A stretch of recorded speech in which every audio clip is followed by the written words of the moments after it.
All right, sorry about all that. I thought I was playing the entry song, and I was not. Hope you all doing well tonight. It's the Motor City Mailbag, and it's Rocked on Detroit Lines, man. Let's get into it tonight. Here's what we're going to do. I've got a few questions in this week. Now, some of them were, well, a few of them were like a ton of work that would need to get done for me to answer these questions. I mean, they're like segments, man. There's some long segments, but I thank you. Don't stop sending them. I grabbed the wrong thing. Don't stop sending them. We'll keep using them.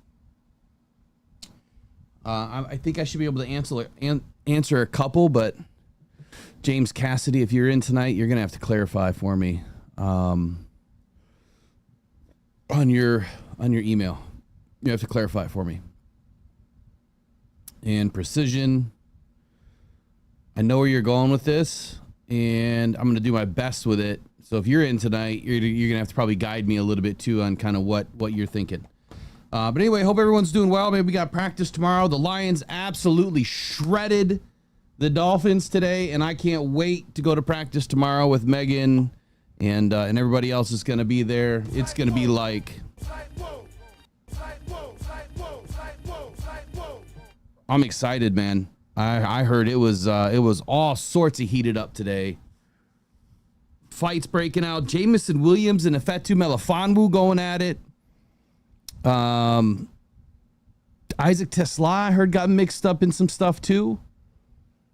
It's good to see these guys all fired up and ready to go, and this is exactly what we expect to happen, because it's getting their real first opportunity, the ones anyway, of getting in there and getting some work in against another jersey. And you kind of heard it all week, right? Even from Giovanni Manu, he was just kind of downright pissed off this week because he's like, I just got to get in and see somebody else, and it was a really good opportunity for Taylor Decker to pull him aside and talk to him after practice and say, whatever he said to him. And Manu was having a really rough time with it because, you're consistently going up against your guys and they figure you out. That's their job, right? That's the defense's job, is to figure you out. Vice versa. It's your job to figure out those guys.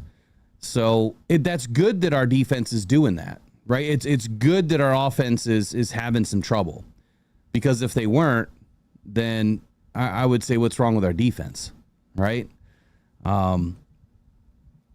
It's not. This is why tape and film. It's why it's so important, and why coaches talk about the film all the time. Because if you don't watch the film, you don't really know what's going on with these guys. If you watch a game or two, you've watched a few highlights. Great, you've seen it once, you've seen it twice.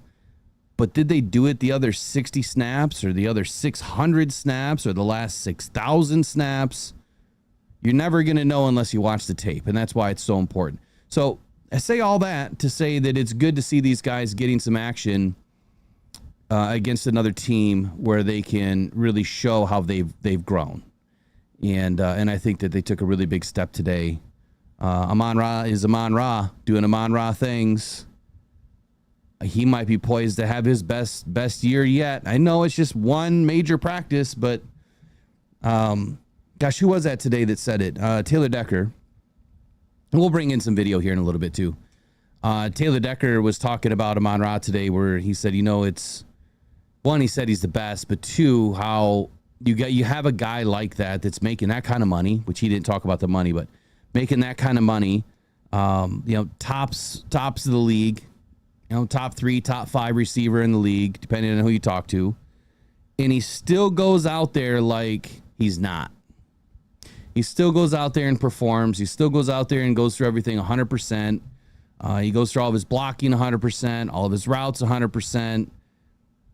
He just does everything 100%. And the one thing that he said that really stuck out, which we already knew this, right? Of course, we already knew this. He said Amon-Ra St. Brown is everything that this team is supposed to be about. That's why Brad had no problem ripping off a $30 million check per year to this guy. And even though I'm against spending big money on wide receivers, look, I wouldn't want Amon-Ra St. Brown somewhere else. Absolutely not. He's like between him and Ragnow and Decker. I mean, they're the guys that really kickstarted this team. You know, they really were. The thing I didn't like that I've been hearing out of Decker's mouth, which this could be his last year. Now, he didn't say that, but I'm getting that feeling. I'm getting that feeling because he says it over and over and over again. I don't know how long I'm going to play. I can't play forever. And he's trying to get Manu, you know, up to speed. And, you know, when asked about, you know, his relationship with Manu and, you know, the importance of working with the younger guys. And he's like, you know, hopefully this guy's like the, you know, he's going to fill my shoes, you know, and he keeps talking about he doesn't know how long he's going to play. So I think the writing's on the wall with Decker. I think it is. This could be his last year. Maybe he just wants to go back to being a family man. Maybe he wants to sit on the boat with Frank Ragnow and do father things, you know?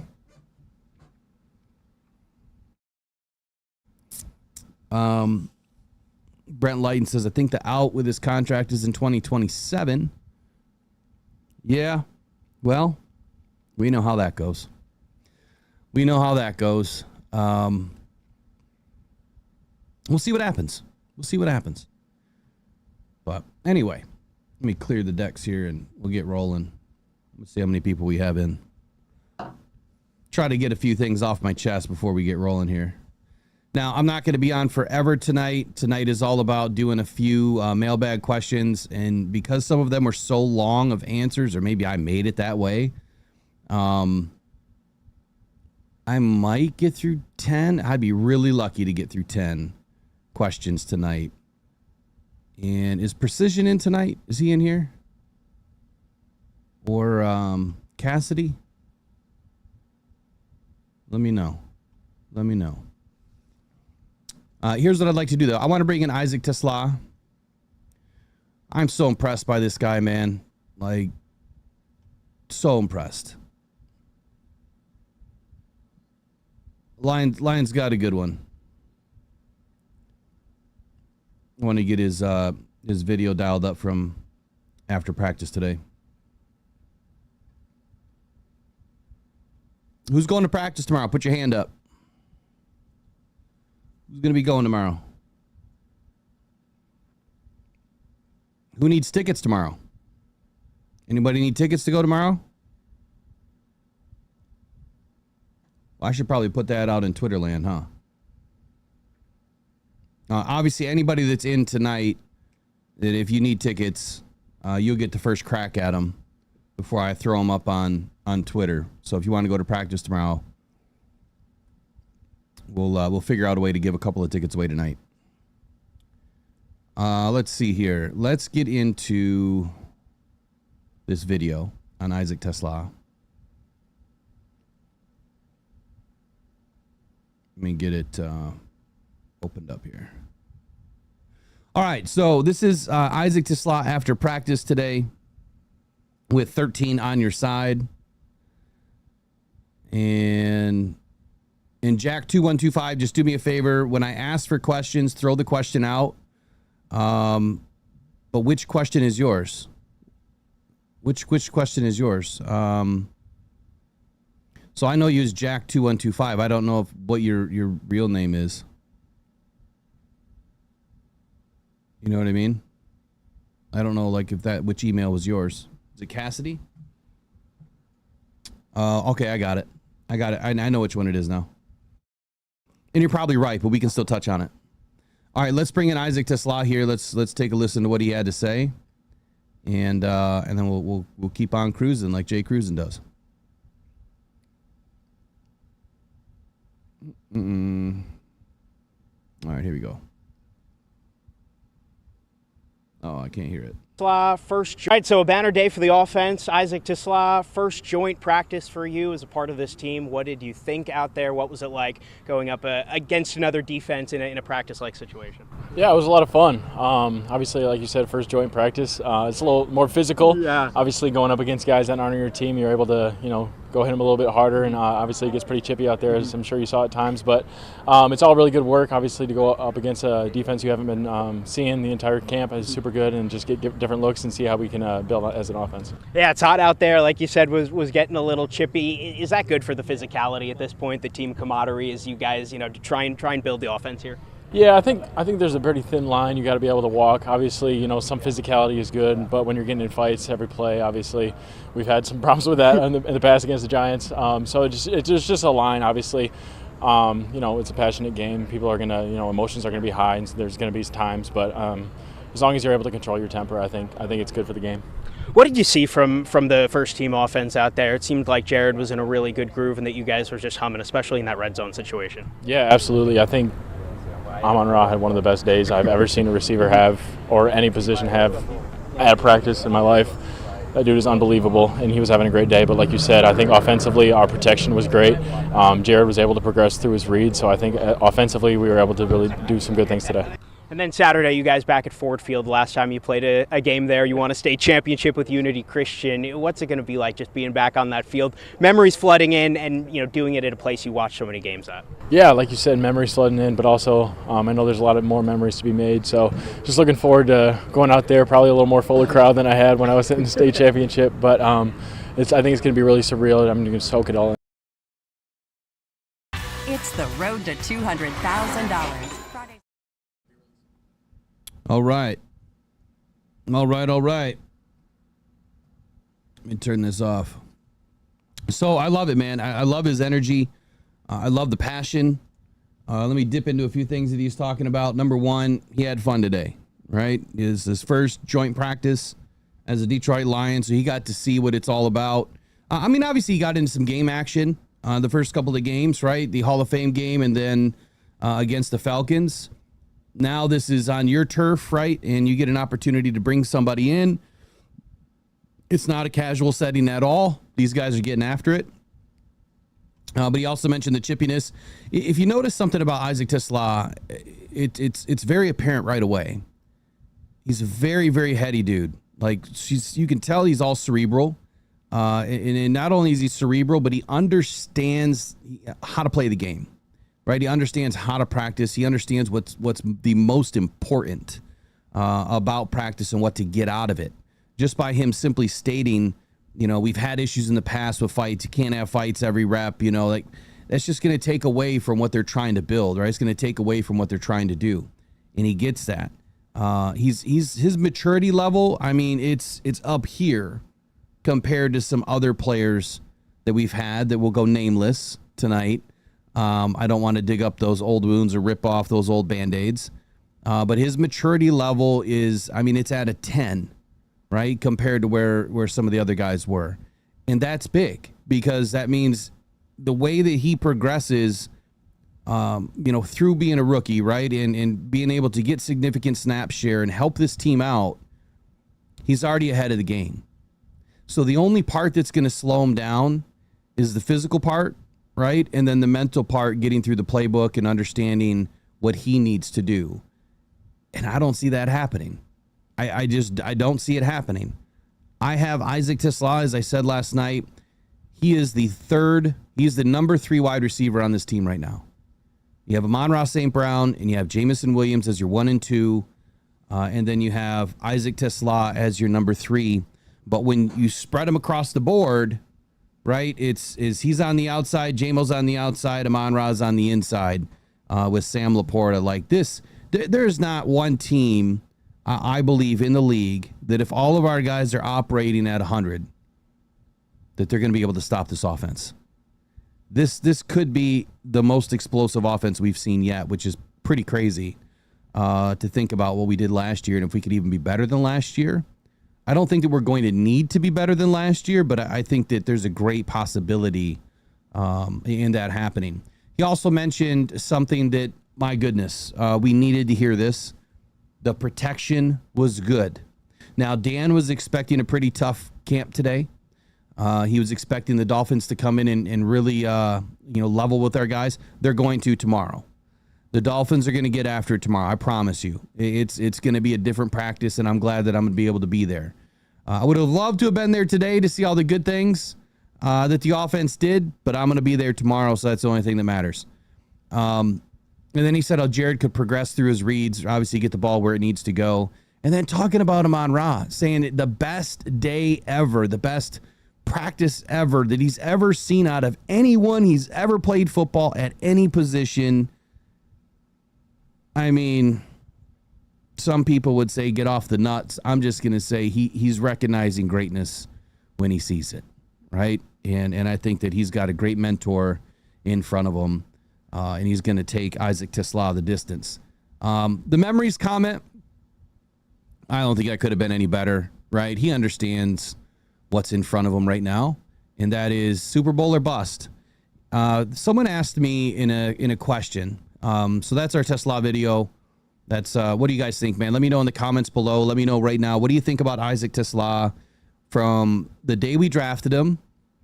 Give me a number grade here. Let's go 1 through 5. 1 being you were ecstatic and you thought it was going to work out. 5, not so much. No, other way around. 1, you didn't think it was going to work out. You thought it was a bad decision. 5, you were ecstatic. You thought it was going to work out. That's the day we drafted him. And then the second number, same thing. 1 being the worst, 5 being the best. Where do you think he is now? Right? 1 to 5, 1 being the worst, 5 being the best. You thought he was going to be really good when we drafted him. Perfect pick by Brad Holmes. And then today, now that you've seen him go through a couple of months, a couple of practices, how are you feeling now? How has that changed? That's what I would love to know. I'll be honest. When he was drafted, I was in the confused state. We'll say that. I got the first 2 picks. I was happy with those. I got Tate. I got Tyleek. I thought we were going to get a wide receiver. But in my head, I didn't realize the value that we were not giving up by giving up the picks that we gave up. Because, 1, it was a future pick, and there was also a future comp pick. Comp being the last pick of the draft, potential. And a future pick. And so you take, we've said this, we've talked about it, 30-40% discount, right, on both of those picks. And then you could probably take another 30% off of the future comp pick. So the value that we are giving away this year, you're probably giving away like a 5th and a 4th. Next year, those 3rd round picks were more valuable, right? But there's still the discount placed on them because of the type of picks that it would have been with a comp pick. Yes, I was in shock. So I would give it probably a 2.5 or a 3 when we first picked him up. Probably closer to 2.5. Now, I'd say I'm in a solid 4.5. I can't give him a 5 because I haven't seen him any real game work yet, right? Like regular season. But everything that I'm seeing, everything that I'm hearing, everything that I'm reading, everybody that I'm talking to, this guy's got it.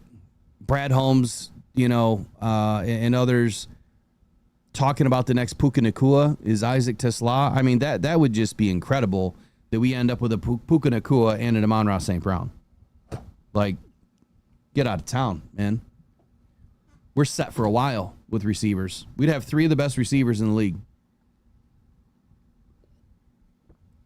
I'm right there with you, Wickster. I'm right there with you. So we got some good scores in here. Let me recap a few. I should have done a poll, but I don't want to slow this down. Brandy's just a 5.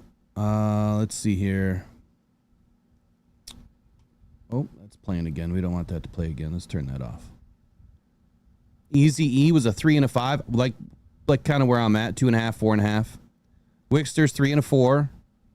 Budry is a 4 and a 4. Stain Vision is 4 and a 4. 5 from draft day plus 10 now, says Bo Booth. All right. Jack 2125 is 3 and a 5. 4 to a 4.5 for Mike P. We're kind of right in lockstep. Mike P, good to see you in here tonight. A A 3, and a 3, says Jack 2125. So I think some good answers. Brett Lighton says, I was surprised as to when we took him third, but I drafted him many times on day 3 in simulators, so I was really happy. Now I'm at 5. Happy with a 4. Now I'm at a 5 because he is progressing so quickly. I couldn't have said it better, man. He is really progressing quickly. So that is one of the questions tonight. And I do want to get into that question. So let me find it. All right. There's a reason why I played the Tesla video. Because this question came in, and it's kind of something that we've spoken about a little bit already. And definitely last night when I was talking about the 53-man prediction for right now. We'll do another one next week. But here's the question. Isaac Tesla seems to be outperforming veterans like Tim Patrick. What's driving his rise in camp? That's the question. The follow-up question is there a surprise cut candidate among the wide receiver group given the depth in Tesla's emergence? That's a really sneaky question, and thank you again, Nate, for dropping in another mailbag this week. Sneaky question. Now, this question came up, I think, 2 days ago, so it was before my 53. And it was obviously before today. Here's what I wrote. So this is one of the ones that I took some time on. I didn't want to just over-glorify this with something simple. Tesla possesses a very unique combination of size and athleticism that really makes him a perfect target that the Lions have been missing on the field. He's standing about 6'4". You know, he brings a very physical presence. It allows him to high point the football. He makes a lot of contested catches. I mean, that's what he was known for in Arkansas. Not only the contested catches, but using his hands. And that's one of the things that Brad and Dan and everybody else talks about the most with Tesla is that he doesn't let the ball get into his body. It's a skill set that has been highlighted over and over and over again by many writers and various reports across the league. His ability to stretch the field is also something that I believe is not talked about enough. People talk about his size, they talk about his hands, but they're not talking about the 4.4 speed and how much faster he really does play on the field. And that adds a whole nother dimension to this Lions offense, which, let's be honest, we've been lacking in size for a long time on the offensive side of the football. And I say that because back in 2021, for some reason, I was doing some comparables and I was looking at our roster and I was looking at other people's rosters, and it's like, man, there's just something missing here. And I was looking at the wide receivers, and we literally averaged 5 feet 11 inches versus 5 feet 10 and a half inches in 2021 with our starting roster. We were short, right? I think the average was 6 foot. Now you're thinking like, oh, it's just an inch and a half. That's a lot when you're talking, 5 to 6 to 7 receivers per team. The average carries out. We were short compared to a lot of other teams. We didn't have a big guy. I think the tallest guy we had was Josh Reynolds. That was it. I think he was 6'1" or 6'2". We didn't have anybody tall, right? We didn't have a big body. The other reason why Isaac Tesla, in my opinion, is starting to outperform, or at least the reports are that he's outperforming, and what's really driving him is his work ethic. Like, that's just who he's built. That's how he's built, I should say. All the reports, again, indicate that Tesla is demonstrating exceptional work ethic during practices. He's shown the willingness to learn from the veterans and the coaching staff, that's obviously critical for anyone's development, to learn from the best. He has a proactive approach in feedback. It's that thing that I talk about here, like constructive criticism. I don't try to beat guys down into the dirt. Some days I can be a little bit harsh, but I try to come from a place of understanding and respect. But he'll take that criticism and turn it into something, right? He'll improve the next day. He'll improve his routes, And all of that it's not going unnoticed. And it's that contributing factor, or that rapid ascension, up the depth chart, is due to that. It's due to him improving, everything that he's been asked to do, and he's just getting better and better and better every day. Target opportunities are a part of it, right? And the Lions have made it very clear, very early on, that they want to utilize their receivers effectively this season. John Morton mentioned the word explosives and how important it was to have explosives on this team, and a lot more of them. So in joint practices now and in scrimmages, leading up to the preseason, he's received significant reps. It's allowing him to build chemistry early with Jared Goff. And that's another thing that I'm not targeting JMO, but Jameson Williams did not have that benefit. He was not able to go through his first camp with Jared Goff. And we know how important it is for Jared Goff to trust you.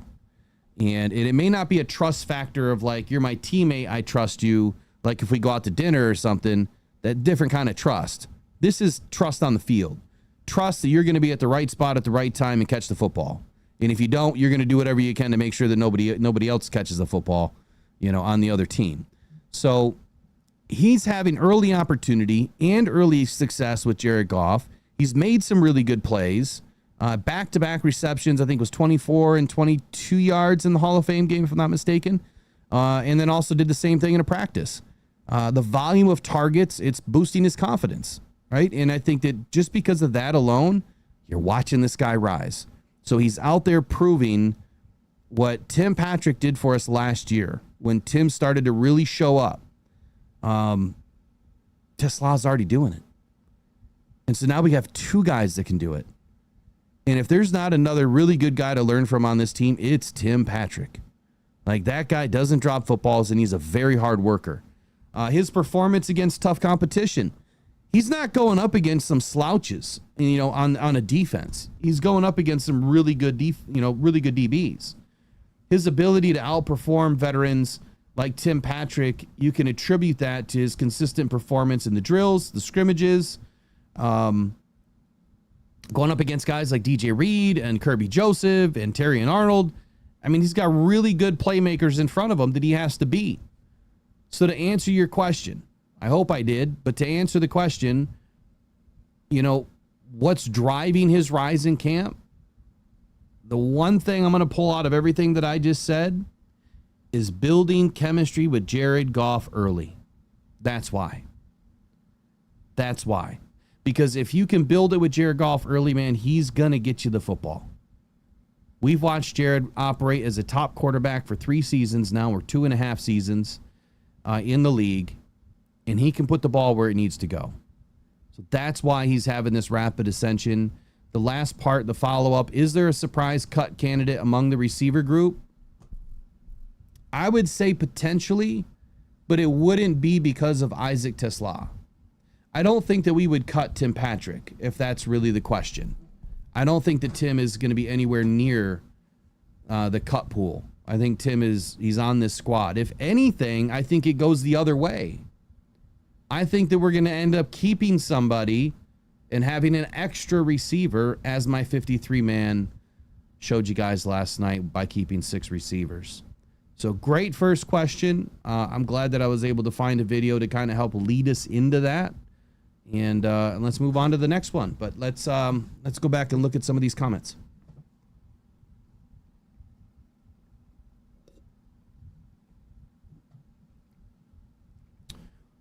J-Man, yes, says feels that Tim is so cheap, meaning contract-wise, that we would keep him for depth alone. Exactly. I feel the same way.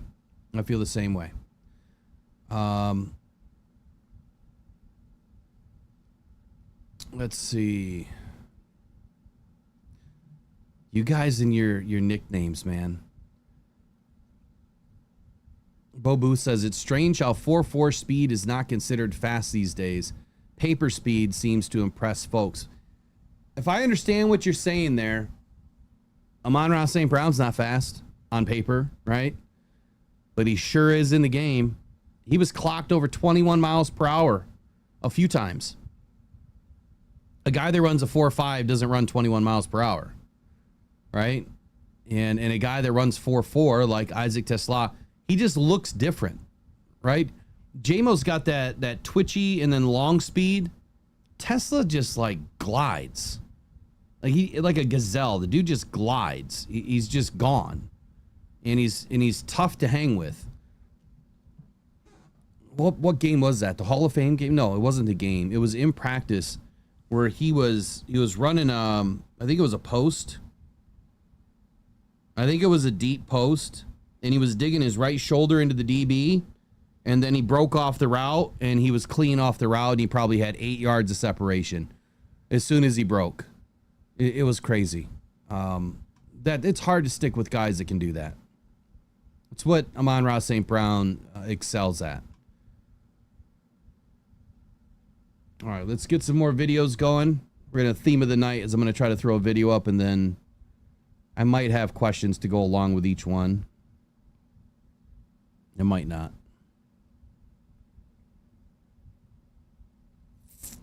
Let's see here.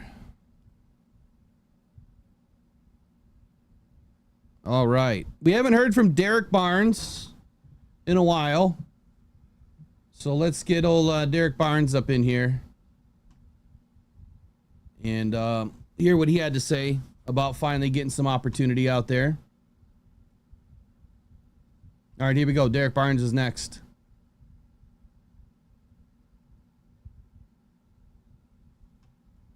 Day for the defense. Yeah, no, I mean, obviously, it's always stuff to clean up. Really liked how we came out here and competed. Feels good for, our starters to be able to go against a different offense, see different looks.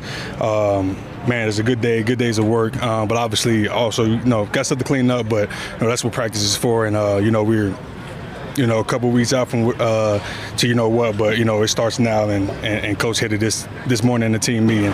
Like we have to put everything together starting today. So Does a day like today reaffirm? We've seen more days from the defense than the offense, more dominant days, and then you guys come out here and you're dominant again today. Does it just kind of reaffirm what you've seen from this defense all through training camp? I mean, y'all see what happened when we got a healthy defense. That's really what I can say about it. I mean, it just feels good. I know from my perspective, for just like I said last time, just to look around, you see a bunch of dogs around you, and then we got depth. We got guys that come in there and fill those gaps and those holes, and whatever we need is always next man up mentality, and I feel like there's never a drop off. So I mean, it's all of us as a collective group, all of us on our defense. Not just the starters, but guys that's going in and doing their role and doing their job very well. And I love it. I love the how aggressive we are, the mentality we have. I would just say our standard is really high, and even, out from the outside looking in, it might look great, but we know it's a lot of stuff to clean up, and we got to clean those things up to get where we want to go. So, does it feel like the defense might even be more aggressive than when AG was here? We know AG was aggressive with the blitz, but it feels like maybe you're even more attacking this year. I think. Sort of, kind of. I think that Shep has an aggressive mentality, and we got people who can rush and people who can pressure, go against tight ends and running backs and pressure get to the quarterback. So when you have those type of guys that can do that, you use those tools, and I think AG did a good job with that too. But I would say it's a little more aggressive this year. So and I love it. So I know you guys weren't going against Tyreek or Waddle, but it looked like you guys were just in on most everything and really had them kind of bottled up for the most part. Yeah. To the point. Can you just describe, what the takeaway you had from this practice, this joint practice? The way we compete. When you sit out, and even when I'm not in and I'm watching everybody else on the field, this the way we compete, how we want to get better, how we learn from mistakes, man. I love it. It's just like I said, a bunch of dogs out there on the field on the defense, man, and hungry for the ball, hungry to make a play. When you got 11 guys on the field together that's wanting to make a play, but also doing their job, the sky's the limit. But no, man, I really, really love the way we came out and compete. And how encouraging was it to make stop after stop? You guys were basically a game coming it up for them. I just, like I said, I think it's just our standard. It's our standard to do that. We should expect, a 3 and out every time we step out on the field. Stop the offense from, limited points and things like that. But that's just what we're about, and I'm super excited to see where we go this year. Hey, Derek, we saw what this defense could do last year before all the injuries. Was today against a really good offense what it felt like then? Yeah, 100%. I mean, like, for me, it just feels good to see everybody out there again with a healthy defense. And, and credit goes to the guys who stepped up when the starters last year got hurt, because they did a phenomenal job too. And that goes all the way back to the depth I said we had. But, man, just to, come out here and be with my brothers once again, and everybody, our chemistry together, linebackers, D-line, DBs, man, it feels great. The chemistry between you, Jack, and Alex is really clear. But, like, schematically, when you're out there together, what do you like most about the way you guys play as a trio? I would say that something that the offense don't know is they never know what we're doing. All three of us can do everything. Like, all three of us can do everything. We can pass rush. We can cover running backs and tight ends.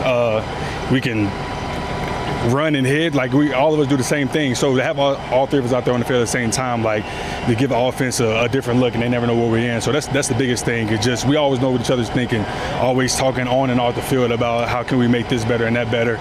It feels good. And that's with the whole linebacker room. I mean, all our chemistry is great. And I just feel good to be back out there with those guys. Did it feel like you guys were beginning to show that last year, but before you got hurt? And how refreshing is it to be back out here, kind of picking up where you left off, with those two especially? Oh man, it's amazing. Just like I said, pick up where I left off, and man, it feels good once again for all of us to be healthy and be back out on the field together. So. Typically, you want the offense to lose some practice to you guys. They had a really good day out there that you guys couldn't see a ton of. Right. Amon-Ra said the white elephant in the room was offense needs to pick it up. Is there anything you can see defensive-wise that they just needed to do a little bit better to really get on their horse again and get everything together? I mean, not really. I mean, they, like, our offense, you guys know that. I expect the same thing our offense did last year, the same thing to happen this year. How explosive and explosive plays they get, how dominant our offense is, and they'll continue to do that. I mean, we got a new offensive coordinator. I mean, it's normal for things to, kind of navigate towards picking up, if that makes sense. I think that once they get everything down and once they get the chemistry going, I think it's the sky's the limit for them. I mean, there's always something to learn each and every day. But like I said, I expect none less from our offense. Our offense is going to go out and dominate, so I'm not worried about that at all. But no, man, I'm super excited for them. We got some young guys over there that are phenomenal, and I'm super excited to see them pick up where they left off last year. So you're fine. It's all about, like, hey, offense needs to have a good day. When you guys are beating up on them so much, that probably, like, hey, they're still our team. They need to have a good day. Oh, 100%. When we go to joint practices, even in games, it's like, man, we room for them as much as they room for us. I mean, like, this is what we go against. I feel like we each go against the best every day, and to come out to do it to another opponent. We're in a locker room and we tell each other, let's go. Usually we don't speak to the offense when it's regular camp practice, but today, man, it just, we feed off each other, man. The energy, like, we can hear them over there, the crowd over there cheering, and they can hear the crowd over here cheering, and that just gets you going. So. Hey, for you, thanks, Derek, guys. What was your favorite play you made today? Is there one that comes to mind that you're proud of? I would say if they gave me the sack, I don't know if they did or not. When I got held on one of the games we ran, got through there pretty good, ran it good. But nah, man, it just feels good. I think it was with Davenport. We kind of always sit down and talk about rushing and stuff like that. So no, that probably one of my favorite plays today. A lot of stuff to clean up. Wasn't my best practice, but that's what practice is for, and I'll pick it up tomorrow. So. A lot of questions. A lot of people say that this is made to be as close to a game as possible. 100%. How close is it though? Like, because I mean, you don't have the traditional processes of a game day, but how close is the action on the field? I mean, it's close. The intensity close. The only thing you're not doing is bringing guys to the ground. I mean, you have to treat this like a game. I mean, it's a different opponent. It's not just our offense. It's going to get a different offense. So the intensity has to be like a game. And this is right here is what shows you what the year's going to be like. So guys are laying it all out on the line and trying to get better, so we know what we got going into this year. So. All right. So, yeah, I've seen some of the comments in there, Cruisin' and others, captions. I've tried to do it in the past. I'll try to do it again. They're kind of rough. But a lot of good stuff here. So just recapped, or just had an opportunity to listen to Derek Barnes and in his post scrimmage media availability today. It's good to finally hear from him. I think that there's a lot of us that are expecting a lot from him this year. And he kind of said that he's picking up where he left off, which is good to hear. It's exactly what we're hoping we're going to get out of Derek Barnes. Now, a lot of goodies in here. And Bo Booth, I noticed that too when he had made the comment, you know, when the stars all went down, the backups got in and held it down. Look, he didn't mean it that way. You know what I mean? Like, you could tell he didn't mean it that way, but I bet you he thought right after he said that, like, yeah, that probably didn't sound good.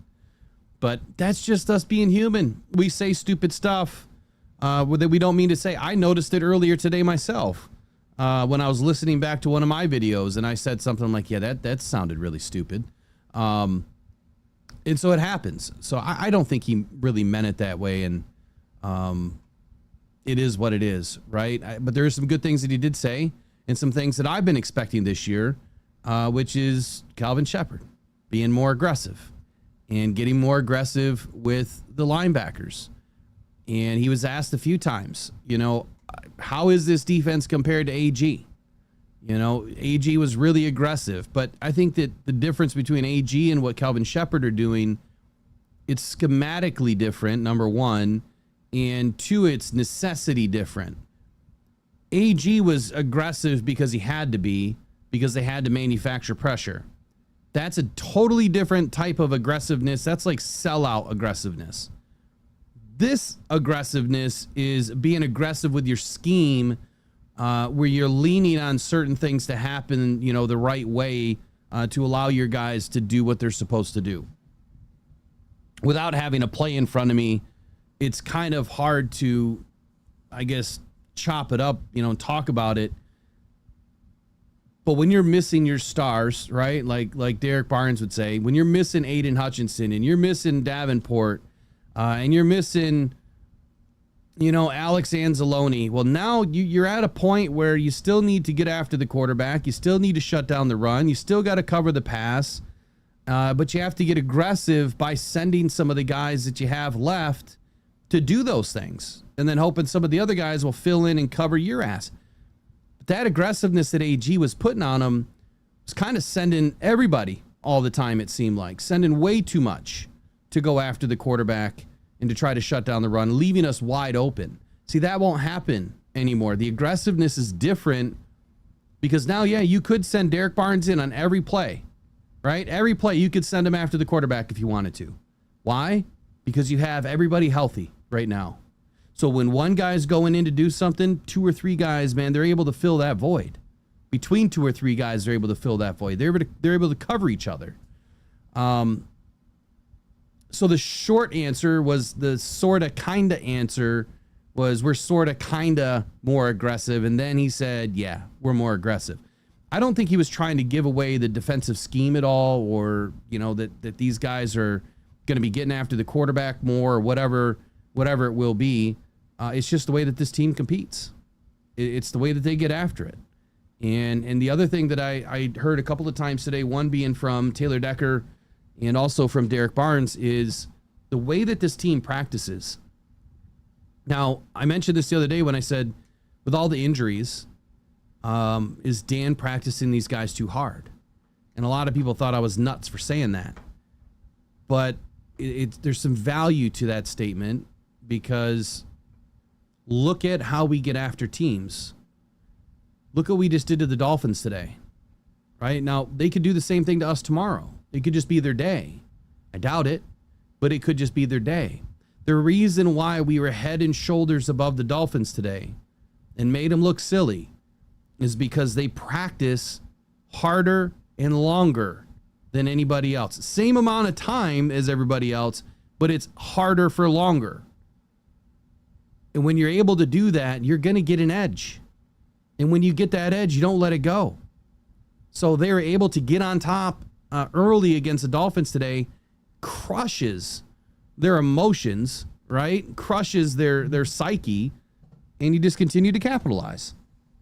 So when Dan Campbell says we're going to take you deeper, you know, into the water, we're going to be the last one standing or the last one swimming, he meant that. And he meant that because that's the way that this team was going to practice each and every single day. Taylor Decker said the same thing. And I'll bring in Taylor Decker too. He said the same thing. He expects a 3 and out every time. with this defense on the field. Schematically, the things that he likes the most, what he said, right? When he said, we can do everything, what he really meant was we can disguise. That's what he really meant, is we're able to disguise everything that we're doing. I can run and hit. I can get after the quarterback. I can stop the run. I can cover the tight ends and the running backs. I can do it all. But so can Jack, and so can Alex, right? And so can Grant. So we can disguise what all of us are going to do. On one play, it could be Grant firing. On the next play, it could be Alex. On the next play after that, it could be Derek. You don't know where we're coming from. And again, I'm going to say it again for everybody in the back. The linebackers, I think, are going to be the all-stars of this team this year. I think they're going to be the focal point, is probably a better way to say it, of the defense this year. Okay, so why was that a good video? And what is it? Why does it matter? Because guess what? There was another question that came in talking about defense. Let me find it here. Talking about defense. And it was talking about Calvin Shepard. I think our defense is just, it's stacked. It really is. So here's the question by Alan. I've never seen this name before. Alan, thank you for sending this question. Calvin Shepard's defense looks more aggressive. That was a statement. And the question is, how is this translating into camp reps and the preseason snaps and the games coming up? Where do you see this defense midway through the season? I think what you mean by that, Alan, is like, how are we going to be performing? Maybe compared to last year. I'll try to answer all of it, but this is what I wrote. Very simply, Calvin Shepard's defense is indeed showing more aggressiveness. It's more of an aggressive approach. During the Lions camps that I've been to 2 this year, there's this shift. It's translating into both practice reps and the preseason snaps that we've seen already in several key ways for these guys. I think that there's been a focus on the fundamentals and aggression at the same time. You're seeing these guys kind of go back to the roots of football during practice. For instance, when I know I bring this up, Scotty Montgomery, and I know it's offense, doing that drill where they're taking the tennis ball, like they're dribbling a ball through their legs and throwing their shoulder, right? Because they're throwing their shoulders so they can juke and plant and turn, right? So that, to me, is the same as like what they're doing on the defense. They're getting back to the roots and how they're going to practice, how they're going to tackle. It starts at the beginning, but Shepard emphasized, J-Rod, I'll get to you in just 1 second. Shepard emphasized the importance of playing with a very nasty, tenacious attitude. And he believes that it starts with the front line. This is a philosophy that it's being instilled throughout the defense. It's encouraging the players to be more physical at the point of attack. And so far throughout camp, the defensive linemen have been noted for this relentless pursuit in getting after the quarterback and everybody, really, but getting after the ball, right? Getting after the ball, punching out the ball, finding the ball carrier. This is reflecting on Calvin Shepard's demand for a more aggressive play style out of this defense. The increase in blitz packages. The increase in blitz packages. I think that we're going to see it, and I think it's going to come out of the linebackers. I haven't been shy about saying that. One of the most noticeable changes in Shepard's defensive scheme so far, and we haven't even seen like a true game yet, is the incorporation of more blitz packages. We've seen linebackers firing. Grant Stewart's been getting some action. The reports are indicating that the Lions are utilizing a variety of blitzes to create pressure on the quarterbacks. This is an aggressive mindset that not only aims to disrupt the opposing offenses, but also allows the younger players on this defense to help gain some valuable experience in high-pressure situations. The third downs, the fourth downs, where we need to get a stop, right? Under 2 minutes. It's a red zone scoring drive, or you want to prevent a scoring drive. They're in the red zone. That's where these blitz packages are really going to come alive. The emphasis on blitzing has been evident during the scrimmages. especially with the Dolphins today, but even the in-camp scrimmages between both sides. As you heard Derek Barnes a little bit ago, where he said, we don't talk to the offense during practice. Like, we're their enemies, you know, we're not talking to them. But today, you know, they're all rooting each other on, you know, they're helping each other out. And that's what it's all about. That's why these in-camp practices or scrimmages against other teams are so important too. The joint practice today, it's been the first real opportunity for the number ones to showcase their speed, their tenacity, their aggressiveness, what they've learned so far, and what Kelvin Shepherd is trying to draw out of them. They're able to kind of get their first look at that today. Now, player development and confidence is another big thing that I think Kelvin Shepherd is really, really installing into this defense, which is an aggressive approach that has positively impacted player development. Players like Jack Campbell, Aiden Hutchinson coming back from a major injury, but Jack Campbell being the new leader of this defense. You know, Campbell's role as the Mike linebacker, it's really allowed for him to take charge of the defensive calls and showcase his ability to read the plays, react to the plays, get the guys in the right position, just take total charge of the defense. And he gets to showcase his ability, right? Which Jack's been great so far. And again, all of the reports, they're suggesting he's exceeded those expectations at the Mike linebacker position, which speaks to how Shepherd's coaching style when Jack was, being coached by Shepherd, not from a defensive coordinator perspective, but as a linebackers coach, and how that's fostered the confidence and growth among the rest of the players in that linebacker room and across the defensive front. Now, the preseason snap distribution, as seen in recent preseason games, the first two, this aggressive philosophy is starting to translate into how players are utilized on the field. You're going to see what I believe, what we've seen so far, you're going to see more guys coming in and out. Part of that is because they're trying to get looks at guys in certain situations, but I think that we're going to have a heavier rotation.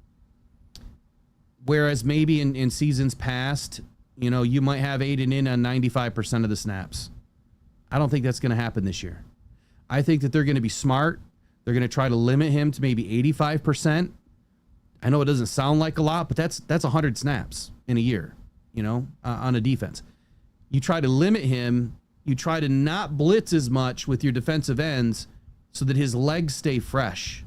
When you have more guys that can blitz, when you have more guys that can get after the quarterback, and you have more guys that can do more things, you spread it around. Just like Jared Goff spreads the football around, these guys can get spread around as far as blitzing. Those legs have to be ready to go in the fourth quarter. They have to. You can't have a third quarter let up. You definitely have to be ready to go in the fourth quarter. And the more you blitz, the harder it is for those guys to be able to execute in the fourth quarter.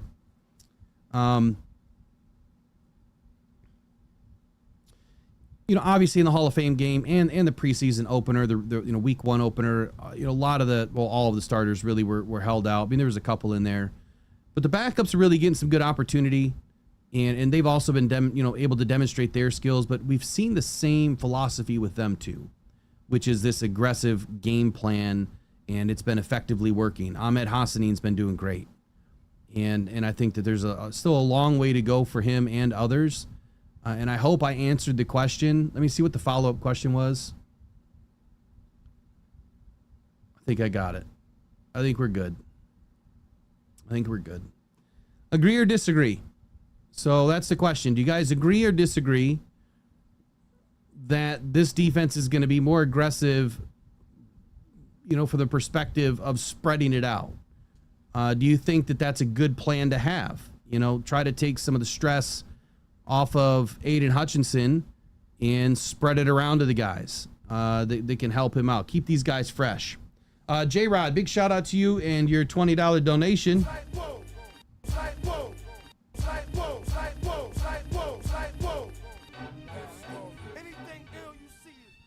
I appreciate the message too. He says, I regret having to turn down some training camp tickets. I greatly appreciate the offer. Wants everyone to like, share, and subscribe to the best content provider for our Lions. I appreciate that, J-Rod, man. Thank you. No, I thank you, but he thanks you guys. And thank you for the great statement, man. Appreciate it. Really appreciate it. Let's see some of your comments here.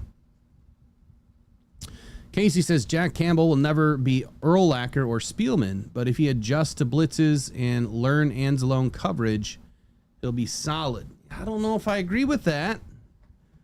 Jack Campbell, let me ask you this, Casey. Where was Jack Campbell ranked last year? I only know because I did the work in the preseason. We did a few segments on it. Do you remember where he was ranked with all the other linebackers as a second-year player in the NFL? He was ranked in the top 10 in almost every category besides one. Anzalone was outside the top 40, and he was ranked like in the 50s and 60s in a lot of metrics. Wasn't great. Wasn't great for Anzalone last year. He also missed quite a few games. But I think 10, 11, 12 games is enough sample size for somebody to, kind of prove where they were last year. Anzalone's still a wonderful football player. Like, he's still a much needed component on this defense. But Jack Campbell is head and shoulders above where a lot of the other linebackers are this early in their career. And he's asked to do a ton. Like, he's really asked to do a lot. I think that Jack Campbell is going to end up being one of the best ever. Yeah, he may not be an Urlacher. I mean, Urlacher also played in a different era of football, right? And Spielman definitely did. He was able to knock guys out coming across the middle, and Campbell can't. So there's different levels to this. You know that just as well as anybody, that there's different levels to this, and Jack is playing the best football that he can play within the rules and the way that the system is today. And when you look at that and you look at all the other linebackers in this game, Jack is definitely one of the best. Definitely one of the best. Early, too. Very early.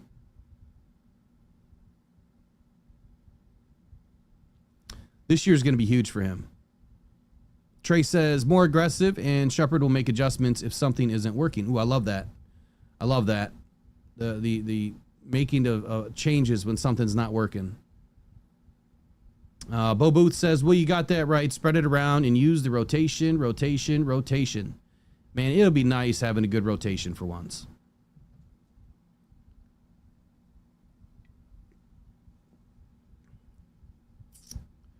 You know, and that was the big thing, I think, last year that we were able to witness is the discipline and the standard. We heard Derek Barnes talk about it.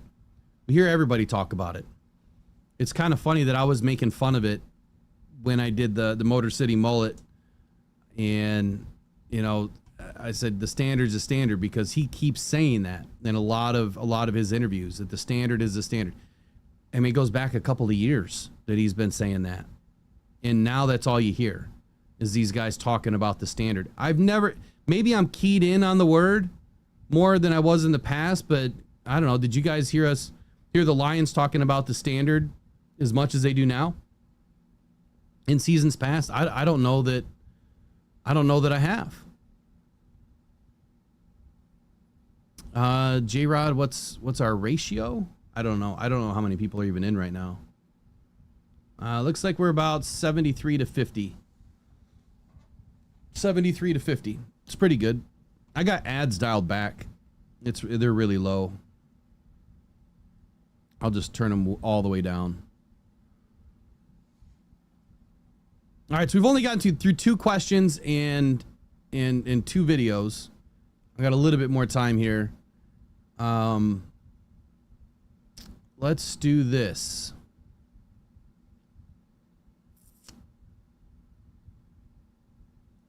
What was this question from? Okay, so here's another question from Alex. Training camp and preseason performance, the Lions rolled the dice without revamping their interior defensive line and added a rookie defensive tackle instead. Now that group is led by DJ Reader and the rookie Tyleik Williams until Aleem McNeil is back. Can you touch on why the DJ Reader signing was so significant to the fans, wondering why we didn't take an edge. Also, the impact on run defense so far. Has it been what you expected, better or worse? Thanks, Alex. Let me read that again.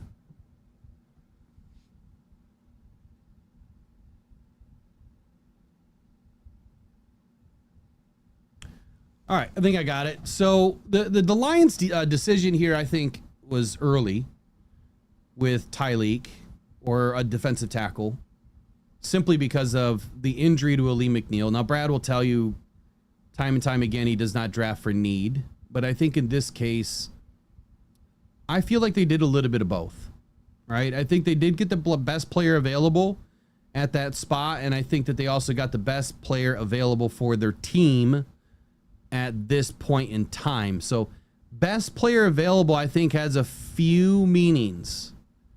And this is something I don't discuss a whole lot because I try to keep some things to myself in how I do my drafting, you know, how I look at things.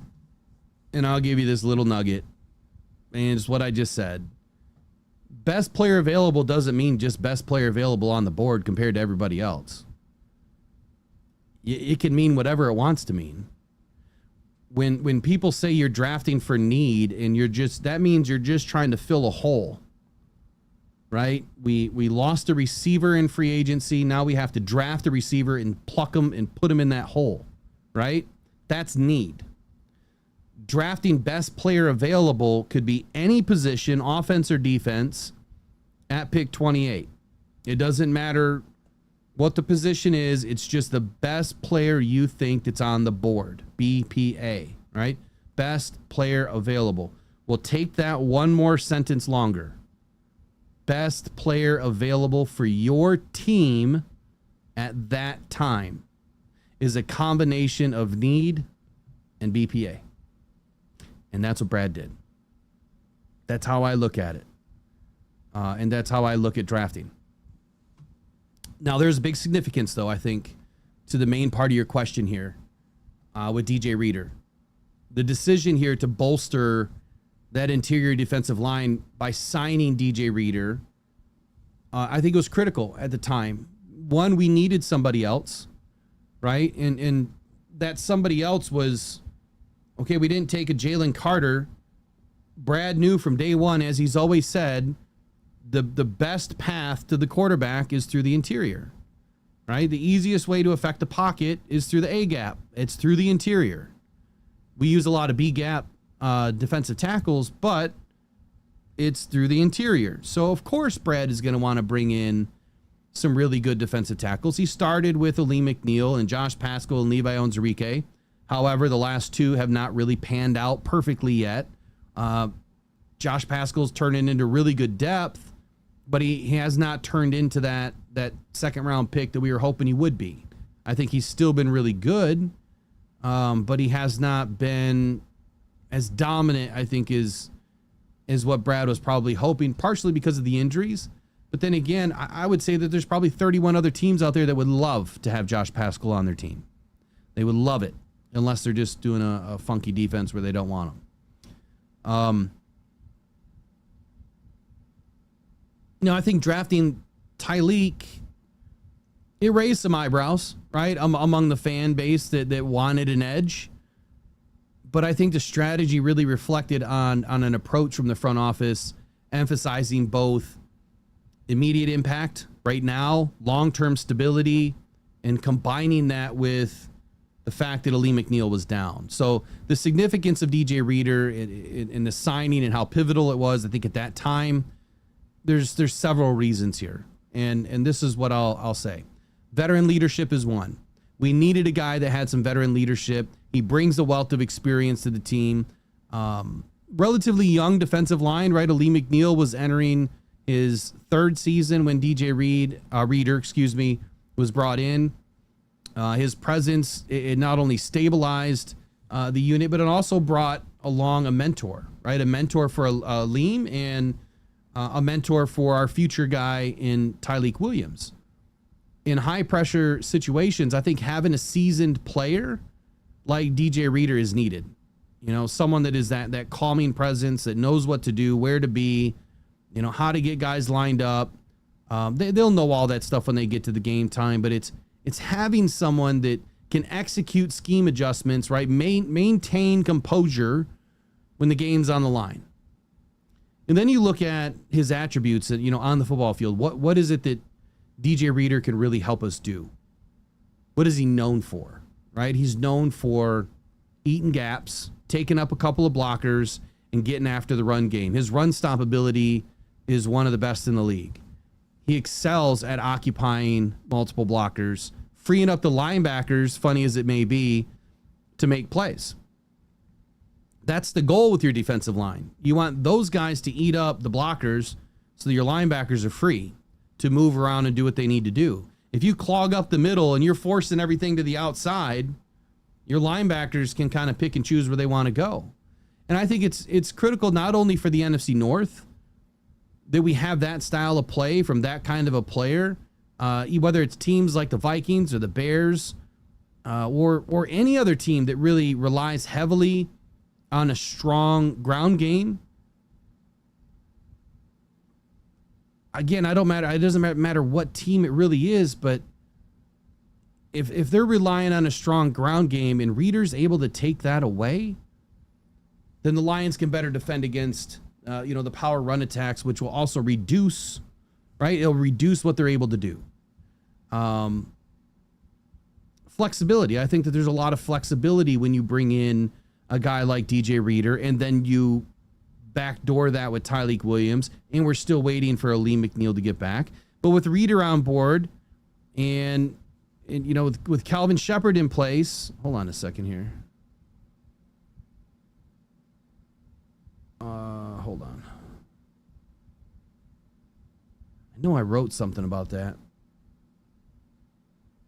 The run defense part of it, like I was saying, he's known for his stout run stopping ability. He excels at occupying multiple blockers, like I said, and freeing up linebackers to make plays. It's vital against any team that really relies on that ground and pound kind of game with the running backs and the RPO. Now, I get it. We got our butts kicked last year against Washington against the RPO, but that was because of the aggressiveness that I was talking about earlier with Aaron Glenn. We were aggressive for the wrong reasons in the wrong way. It's much different with Calvin Shepard. But when you are able to shut down the run, or if you have a team that is really good in the run game and the RPO game, it also leads to play action and big plays, you're going to lose. You're going to lose football games. I mean, we were exposed last year. So by solidifying the interior with Reader, I think that the Lions can better defend against all three power phases of the run attack. There's also the flexibility, like where I was going with Reader on board. I see Calvin Shepard having more flexibility in his schemes. I think that he can utilize different fronts that allow for more creative blitz packages, stunts without sacrificing the run defense integrity, which we also saw in practice. We saw it in the Hall of Fame game. You're seeing the edge, both edge kick inside and both tackles kick outside. Guys like Josh Paschal are perfect for that situation. If they're playing on the interior and now they're moving to the outside where he's comfortable, not many teams can do that. If you can take Aiden and Davenport and kick them in as the tackles, and then you take Tyleik, and if Lee McNeil is back, or Tyleik and Josh Paschal or Mekhi Wingo, and you kick them out to the outside, how's an offense really going to defend that? Right? It's going to be tough. So combination of new blitz packages, stunts, the run defense integrity, you name it. There's a lot of things that having a very strong interior defensive line can do for your team. And I think that this versatility is really going to confuse the opponents and create mismatches along the way. Now, complementing, like Tyleik Williams with DJ Reader, I think that this aligns perfectly, not only with Reader's skill set, but Lee McNeil's skill set. It's filling a void right now left by Lee McNeil and Levi O, honestly, because Levi O is done for the season too. Levi O was a top 16 defensive tackle last year for a large part of the season. We had a top 16 and a top 10 linebacker, and then another top 10, top 12 defensive lineman with Lee McNeil. And I want to say that Reader was probably in the top 35, somewhere in that range. But anyway, I think that Williams has shown a lot of potential to disrupt early. He did it in college all the time. And I think that he's going to benefit significantly playing alongside like against with Reeder, right? Or guys like Ali McNeil. And this pairing, with Williams, really it's going to focus on developing his game without the pressure, right? Of having to be an immediate impact player, having to do it all, right? So we normally a rookie defensive tackle, 28th overall, coming into a situation where they've got to do it all, right? They were brought in, go do it, go help us, go fix the defense. He doesn't have to do that. Tyreek has zero pressure when you have a guy like DJ Reeder on the field. He has zero pressure when you have a guy like Ali McNeil on the field. And then, oh, by the way, you've also got Aiden Hutchinson and Marcus Davenport and Jack Campbell and Alex Anzalone and Derek Barnes all right behind you or to the left or right of you. He has zero pressure. And I'm not saying that he can't do it all. I'm not saying that he doesn't need to do it all. I'm just saying there's no pressure for him to do it all. So while fans really hoped for an edge rusher, this is where a lot of you are going to disagree with me, and that's okay. Again, I think that while a lot of you guys and ladies wanted an edge rusher to complement the pass rush that we already had, DJ Reeder's addition alongside Ali McNeil provided the foundational strength that the Lions needed to build this defense into what it is now. Particularly, I would say, against run-heavy offenses, like I was talking about earlier, that also are prevalent in our own division. They want to run the football. This is a strategic move that really demonstrates prioritizing depth and leadership within the interior defensive line while still allowing room for future enhancements at other positions of need. But here's something, and I wrote this part down. Here's something that no one else has said. I haven't heard it. You tell me if I'm wrong. Or maybe they haven't even thought of it yet. Think about this for a moment. The Lions have top 5 money left right now, cap money. They can add anyone that any other team is willing to let go, right? Brad has told us how many times, I get it, you want me to go bring somebody in, but if that team is not willing to trade that person or that player, we can't do anything. If they're a free agent, they still have to want to sign with us. Right? So the player has to be available, number one. Number two, they got to have the want to sign with you based on the money you're trying to get them. Doesn't it make more sense to bring somebody in at the trade deadline or during the season that's playing well, someone that's playing really good, instead of taking a chance on someone that maybe doesn't work out? Taking a rookie in the first round on the edge, you can look at the stats for yourself. Go tell me how many edge rushers taken in the first round, second round even, really play that well from year to year. How many dominate? The answer is on one hand, right? Or less. 2 or 3 a year will dominate and have some pretty good years. More like 1 or 2 will dominate. 3 or 4 will have some good years or good season in their rookie year. So again, instead of taking a chance on somebody as a rookie, a defensive tackle usually has more impact early. And it's someone that you can also build off of, knowing that DJ Reeder is also probably out the next year contractually because his contract is done. And it might be too much to pay to keep him around with signing the other guys. So roster roulette's involved in this a little bit. But now Brad can go after somebody he wants at the trade deadline. Or in the case of Zadarius Smith, if he's still available. The last thing I'll say on Zadarius Smith is this. Has anyone thought for just a moment that maybe Z didn't play as well as you think he did? Maybe he didn't fit the scheme as well as you think he did? I'm not saying he didn't. But has anyone really given that any thought or broken down his tape enough to see just how much he did or didn't do. And maybe that's not why he's signed right now. I don't know. I'm speculating here, right? I'm not saying he didn't play well. I think he played well. But how well? How well did he really play? That's the question. And would it really move the needle?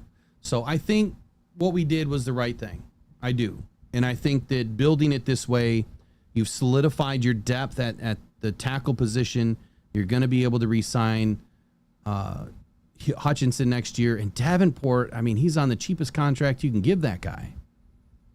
So, and he's really good. So if he works out, and that's the other thing, Davenport's really having a good season so far. Really good. And so all of this stuff is going to, it's going to kind of blow up in your face, right? Because these guys are going to rock the NFL this year.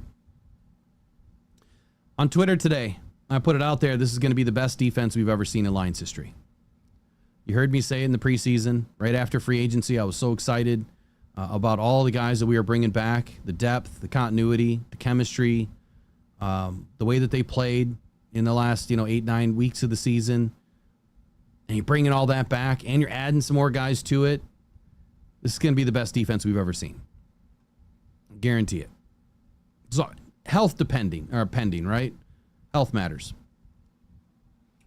U of M Dad says, I look at it like this. Do we have a better chance to win a Super Bowl with or without Z? It's a loaded question, statement.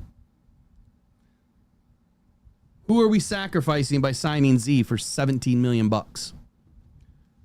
Right? Who are we sacrificing? By signing Z, we would have had to have paid him $17 million bucks for 1 year, or right around 16 million, something like that. It was 11 mil this year, and I think it was 5 or 6.25, something like that next year. We would have sacrificed somebody. We're already upside down, it seems like, for next year. Let's take a look at our salary cap.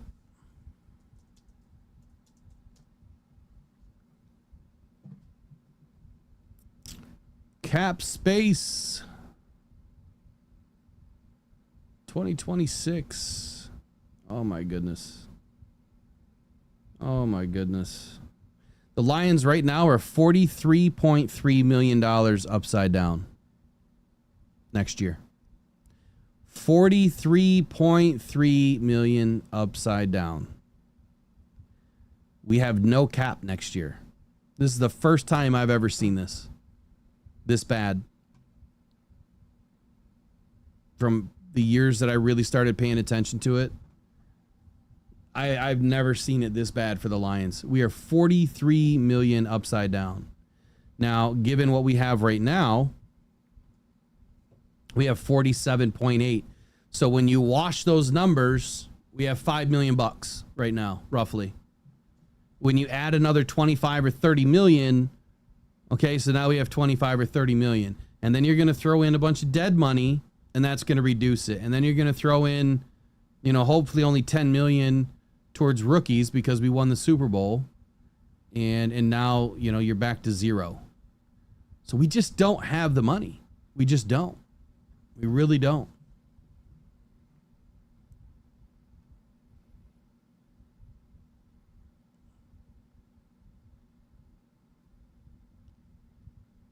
What did all 22 break down, Jack?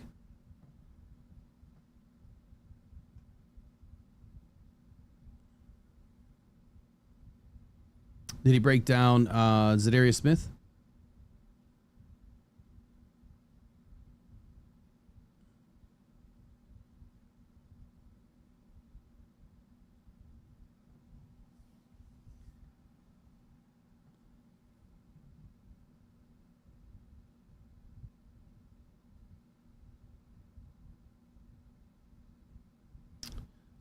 Not the Same Old Lions podcast. Yeah, that's it's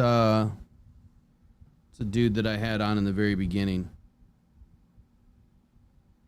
I don't listen to him. I don't have time. He's a good dude.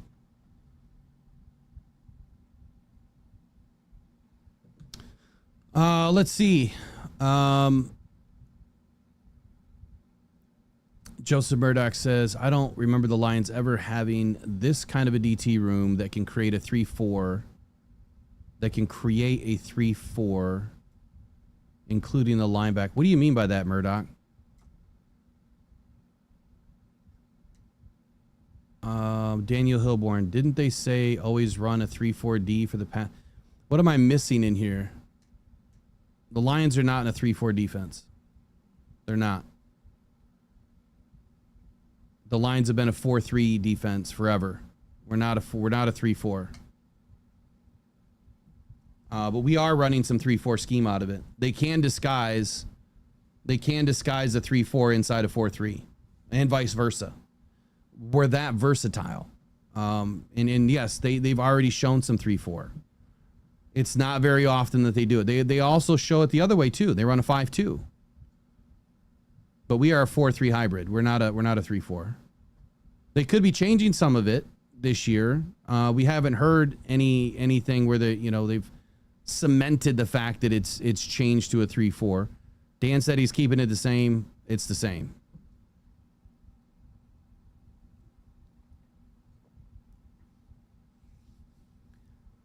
But if that's what you mean, like you guys just said, we are a 4-3 hybrid.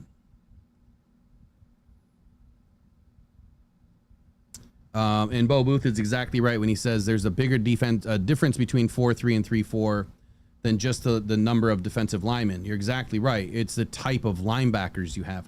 We do not have 3-4 linebackers. We don't. Our guys may be able to cover, so your 3-4 linebackers are like Micah Parsons, right? He's the 3-4 linebacker. Smaller, shiftier, faster guys that are good in coverage. You got two guys that are on the outside. You got two outside backers, two inside backers. So you'd have like two Jack Campbells in the middle, and then you'd have. We don't really have a 3-4 outside linebacker on this team. You could say Derek Barnes, but Derek is nowhere near, some of these guys out there on these 3-4 defenses. Nowhere near.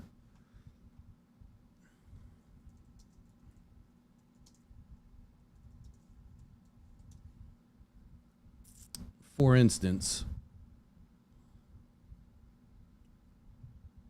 let's just see it. There's a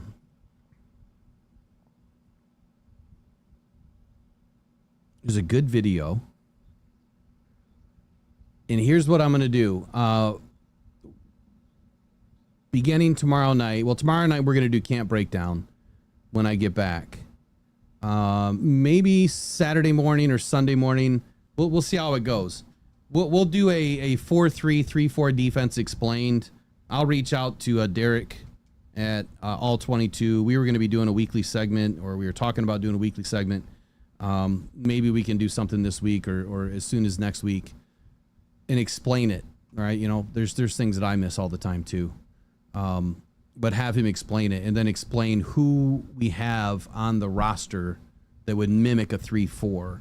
Like if we had to turn our roster into a 3-4 today, could we do it effectively, and win football games, right? Because you've got to have the guys that can run the position. But there's a really good video that I'll highlight when we get to it.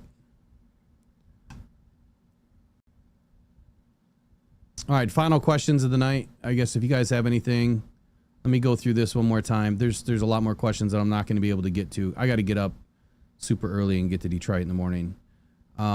There is a question here. I'm going to ask the question. I didn't quite understand. I thought this was a really good segment for this question or statement, but here's the question. Do you guys think that the Lions hangover is going to continue like it did last year? Now, I have not vetted any of these numbers, so I don't know if any of these scores are correct.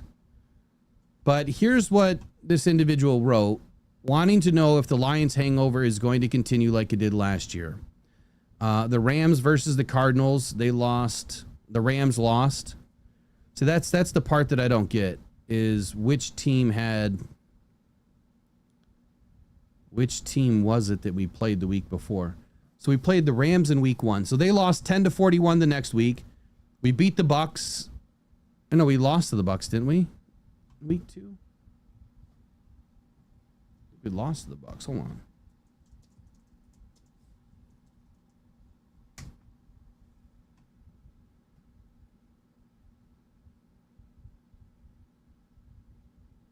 I'm tired, man. So my memory's for shit right now. Yeah, we lost to the Bucks in week 2. So we beat the Rams 20-26. They went on to lose the next week. We lost to the Bucks, and the Bucks lost. So we didn't beat them, but they still lost. The whole hangover thing was about us beating a team, and then that team lost last year. We beat the Cardinals 20-13. They lost to the Commanders 42-14. We beat the Seahawks. They lost to the Giants the next week.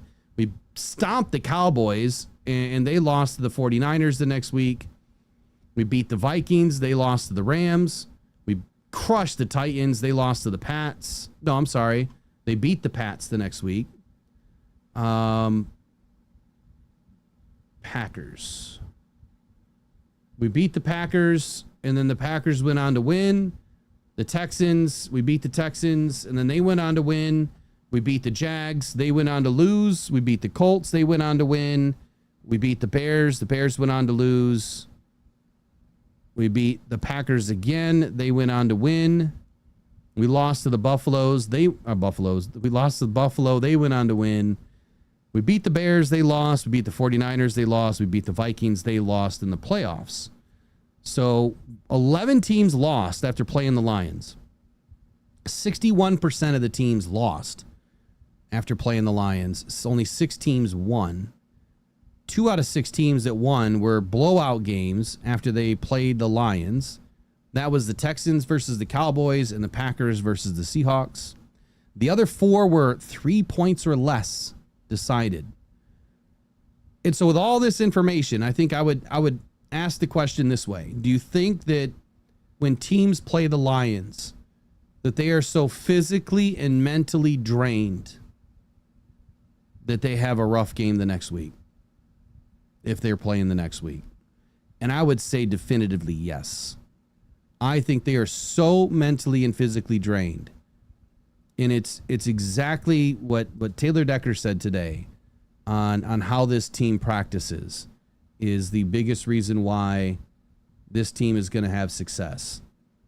Let's bring in Taylor Decker here on the offensive physicality. This will be the last video of the day.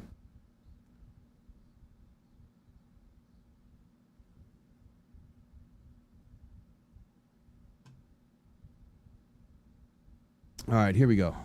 Taylor Decker.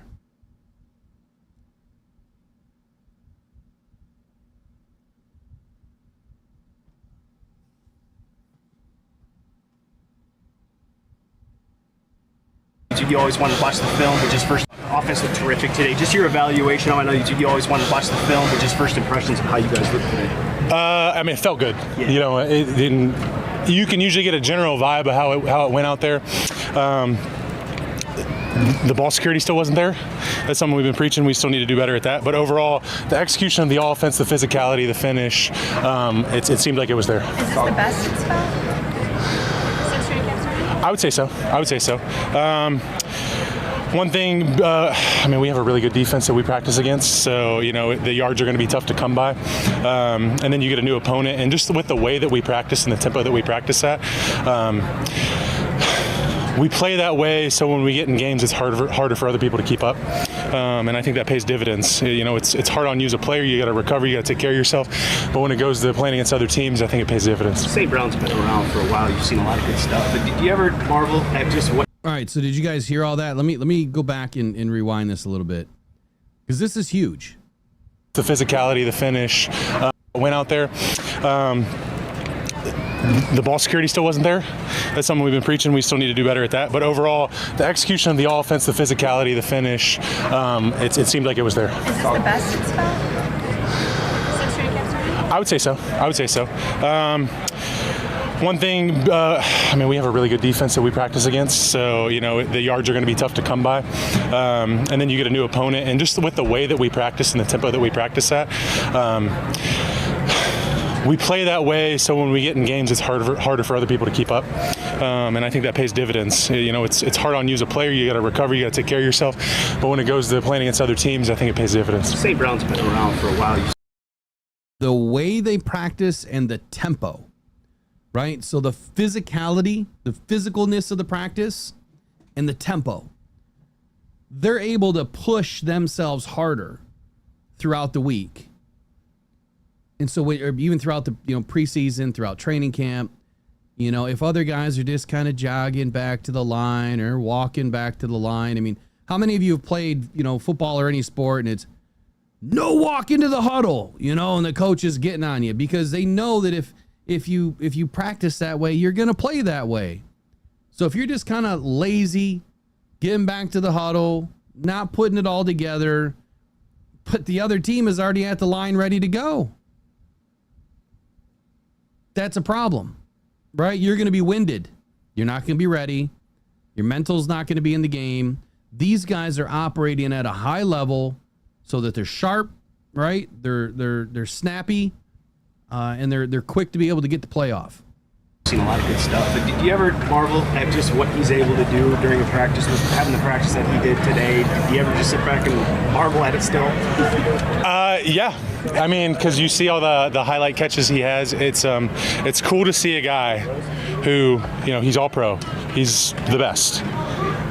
It's cool to see a guy like that continue to go out here every day and go do everything full speed, do all of his blocking full speed, want to do one-on-ones against everybody. He embodies what our team's supposed to be about. So, he's incredible. Taylor, did the offense need this at all? Was there any shadow of a doubt that you guys would get here? That was another one, right, that I mentioned early in tonight's show, that guy like Amon-Ra St. Brown, he's been proving it now for 5 seasons. He's been pushing himself harder and harder and harder every year. And a lot of players don't do that, right? A lot of players will get a little nicked up in practice and they're going to sit out. Why? Because they got a ton of money in the bank. They've done some good things and they're just going to take a break. Not Amon-Ra St. Brown. That dude does not want to be out of practice. He does not want to be out of a game. He does not want to miss reps. And that's what separates him. That's why he's the best at what he does. Just the way things kind of the choppiness early on in camp. Is this important to play like that? Yeah, we're not where we want to be for week 1 of the season for sure. And there's been some moving parts. I haven't even really practiced until a couple days ago. It was my first team reps in practice, and I've played with a lot of these guys a lot. So there's a level of continuity, and there's been a little bit of a Rolodex of players at left tackle and stuff like that. So having guys in and out, and then like I said, we were playing against a really good defense. Our defense has a lot of good players, and they're playing at a high level. So we're definitely not where we want to be. Week 1, but we got time. We're going to get there, and we're going to continue to get better. And this was a good one to build on, and we got to come out and just do it again tomorrow. And chippiness, I'm sure it wasn't anything major, but you just kind of expect a little bit of that when you're going against a different uniform. Yeah, you get out there. There's unfamiliar faces. They're not necessarily your teammates. You're not trying to hurt anybody, but you're playing hard, and that's just the nature of competition. You get a bunch of guys out here. Up until the end, it was pretty tame. It seemed like, I don't know what it looked like on the defensive field over here, but it seemed pretty tame for the most part. Guys just playing hard. What did happen at the end?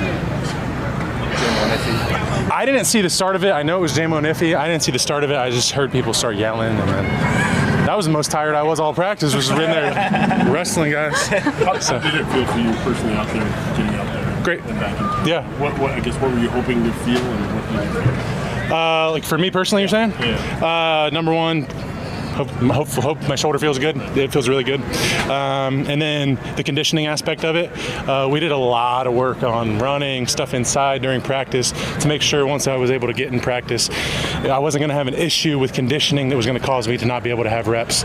We're building my reps up right now. Today I probably got 20, but that was the big thing. Am I going to be in shape? Is my body going to feel good? Because I think if I can get those things down, I know how to play football. This offensive line has set such a high standard for itself in the past 3 years, really. Did today feel more like the standard you guys have come to know? Is that more what you guys want to be and want to look like? Yeah, it felt that way. You know, there's always going to be stuff to clean up for sure, but it did feel that way. And I think that's good to see, especially when you have some young guys and now you're playing unfamiliar faces, to see how they respond.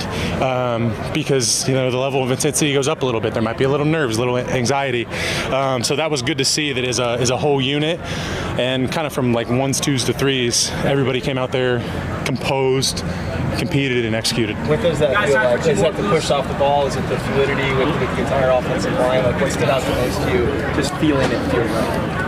I think number one is going to be communication, and then physicality. You know, do you know what to do, and are you physical when you're going to do it? I felt that. I felt the push at the line. And again, we'll need to look at it and see, because I'm sure there's plays here and there that don't look as good as they felt. But that'd be the two things, definitely communication and just being physical. I don't know if you saw the moment where Dolphins defender got up and kind of Tate Ratledge's face, and he really kept his composure, like you had noted, just wanting everybody to be composed. For a young guy like that, do you like that he's holding his own and wailing the line of physicality and composure? Yeah, I don't think that he's scared of anybody. So that is not a concern of mine. He's got bite. He's not going to back down from anything. So that's not a concern at all. Was it a defensive back that did it? I mean, it's a defensive back. I mean, they can get choke slammed if they want to. And then the other thing would be, there's a lot of eyes on us. So the league's watching. Like, they're if you do something, they might want to fine you, or find the organization and stuff like that. So yeah, we want to compete. We want to be physical. We're not going to back down from anybody, but you also have to have the composure aspect too. All right, that's it. So I wanted to bring in Mr. Stewart, but we'll save him for another day. Good stuff in here. A lot of good stuff in here. So very, very simply. Oh, what's this? Quite simply, I'm loving the fact that they were, he was talking about getting all the training in when he wasn't able to hit the field. All the running. I mean, that's expected, right? If you can't do everything that the other guys are doing, you need to do everything that they're doing and more of what you can do. If you can run, you need to run more, right? It's that simple. That's the way that we trained. It's probably why my body's so beat to crap now. But yeah, when you can do something, you got to do all of it, and then some. The other thing is his shoulder. That his shoulder feels good, and then him. The couple of things that he wanted to make sure were sound was the physicality, right? Having the intent behind what you're doing and communicating. And I love the answer too about some things looked really good today or felt really good. But when we watch the tape, there's going to be some things that maybe didn't look so good. The way it was feeling. Maybe they didn't look so good. So, I mean, he's a pro's pro. He really is. He's a pro's pro. And he's going to have, I seen the comment in here about Manu. Could you imagine, having Manu, ready in that? Yeah. He's going to have Manu ready. And I think that Manu's going to be ready to step in this year. Manu's really been hard on himself. And that's good to have that mentality. Jay Cruz, and like you said in here, says they be telling us how they're doing, not what they are doing. They're obviously they're going to tell. They're not going to tell you their plan and show you their cards. It's very smart. Yeah, I think so too, man. They're going to tell us just enough, but not everything. So, all right, that's it for tonight. I'm going to get out of here. I got to get up early and get to camp in the morning. Bring you guys the goodies. It'll be my last camp, I think, of the season. I think I'm done after today. Next year, I plan to be at all of them. That's the plan. I'm not going to say no. And I'll be at the ones that we can't be at. So we'll have fun with it next year.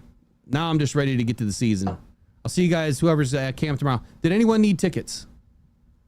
Last chance. Does anyone need tickets for tomorrow? Yeah, they may not have stated that, Major, but I mean, who else is on the team? The Packers roster, there's nobody else on the team, really, that, in my opinion, that's going to take the quarterback position away from Jordan Love. Ain't no way. That would be crazy. You just pay the dude 50 some odd million, and you're going to put in who? Malik Willis? I don't know. I like Malik. I think he's good. good enough. But I don't know if he's that good. Unless you're talking about the injury. Okay. Unless you're talking about his injury. No tickets. If you guys need tickets, you just got to DM me on Twitter ASAP. Like ASAP. Because I'm gonna be sleeping soon. I have at least 2 I think I'm gonna give away. At least. So if you need tickets for camp tomorrow, hit me up on Twitter at Will Rock Jr. Send me a message. And make sure you do it before 11 p.m. All right, y'all. We'll see you tomorrow evening for the camp breakdown. You guys have a good night.